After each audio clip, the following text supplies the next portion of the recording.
সবাইকে জানাই আমার আন্তরিক প্রীতি শুভেচ্ছার ভালোবাসা। আজকে আমরা উত্তম কুমারের জন্মদিন পালনের জন্য এখানে সবাই মিলিত হয়েছি। আজকের এই মিলিত হওয়াটা কেবলমাত্র যে আমাদের উত্তম কুমারের জন্মদিন পালনের জন্য তা নয়, জন্মদিন কালকে ছিল, আমরা সেই উদ্দেশ্যে আজকে মিলিত হয়েছি। কিন্তু তার সঙ্গে আরেকটা যেটা যে উত্তম স্মৃতি সংসদ, তার আনুষ্ঠানিক প্রকাশ আজকে হলো, আজ থেকে তার পথ চলা শুরু হলো। সবাইকে নিয়ে আমরা এই পথ চলতে চাই। যাই হোক, আমি চলে যাব আমার নিবেদনে। উত্তম কুমারকে নিবেদন করা একটি লেখা, অচিন্ত কুমার সেনগুপ্ত তাকে নিয়ে একটি কবিতা লিখেছিলেন। সেই কবিতাটির নাম যদিও আমি জানি না, সেই কবিতাটি এখন আমি আপনাদের সামনে পাঠ করে শোনাবো।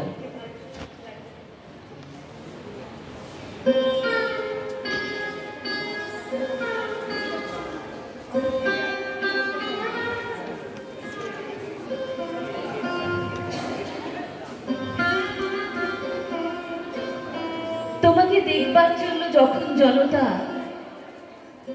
উদ্বেল হয়ে ওঠে, গাড়ি ঘোড়া ট্রাম বাস বন্ধ করে দেয়,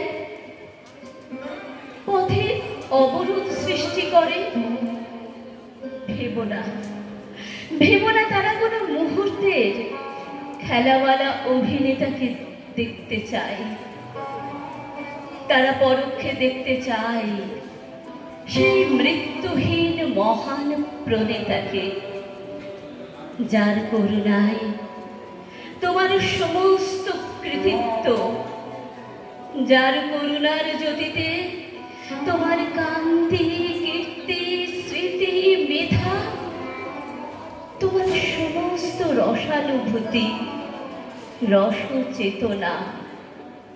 তারা দেখতে চায় সেই মধুরতম পুরুষোত্তমকে, যার দানের তুমি অগাধ ভান্ডার, যার অমৃতের তুমি বার্তা বহ, যার তুমি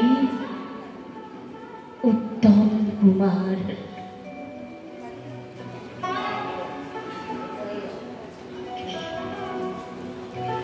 শতাব্দীর সেরা নায়ক, সে মহানায়ক উত্তম, প্রতিভার অভূতপূর্ব স্ফুরণে সেই চলচ্চিত্রের নরোত্তম।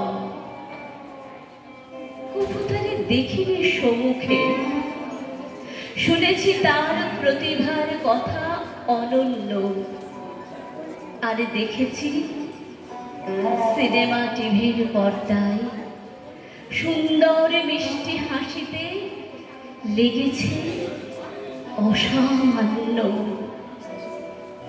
সাদা কালো রাখিবুকিতে অসাধারণ চরিত্র চিত্রণে আঁকা এক নাম, শত সহস্র মনে উদ্ভাসিত অরুণ কিরণ, চাহনিতে সদা প্রাণবন্ততা বিরাজমান। বাংলা ছায়াছবির নবজোয়ারের সৃষ্টিতে অভিনয় জগৎকে দিলে অপরূপ মান, দক্ষতার স্বাক্ষর আর মহান অঙ্গীকারে রেখে গেলে তোমার অবিস্মরণীয় অবদান। আমার শেষ কবিতাটি জয়শ্রী রায় মৈত্রের লেখা।